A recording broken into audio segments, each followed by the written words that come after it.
লগত যিখিনি ল'ৰা আছিলে মোৰ লগত এজনো বাউন্সাৰ নাই মোৰ লগত যিখিনি ল'ৰা ঘূৰি ফুৰিছিলে সেইখিনি আমাৰ দলৰ কাৰ্যকৰ্তা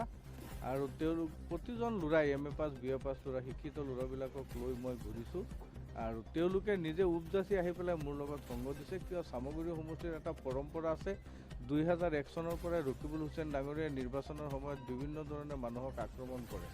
গতিকে তাৰ পৰা বাচি থাকিবৰ কাৰণে সেই ল'ৰাখিনিয়ে মোক অলপ সহায় কৰিছে বাকি বাউন্সাৰ বুলি ক'লে ইয়াত এজনো বাউন্সাৰ নাই আপোনালোকেও দেখিছে ল'ৰাবিলাকক ৰাইজেও জানে গতিকে কোনোবাই আহি পেলাই কৈ দিব যে বাউন্সাৰ লৈ ঘূৰিছে এইটো সম্পূৰ্ণ মিছা কথা প্ৰথম কথাটো হ'ল আঞ্জুমা বেগম তাই AGP দলৰ পৰা টিকেট বিচাৰিছিলে শিঙিমাৰী জিলা পৰিষদত শিঙিমাৰী জিলা পৰিষদটো BJPৰ পক্ষত পৰিছে AGPক এৰি দিয়া হৈছিলে ভকতগাঁও মিত্ৰতাৰ গতিকে তাততো AGPৰ মানুহ হৈ পেলাই শিঙিমাৰীতো টিকেট পোৱাটো প্ৰশ্নই নাহে যে তাতে আমাৰ BJPৰ ফালৰ পৰা টিকেট দিয়া হৈছে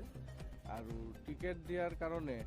টকা পইচাৰ লেনদেন হোৱাটো যি কথা অভিযোগ ইয়াত আমাৰ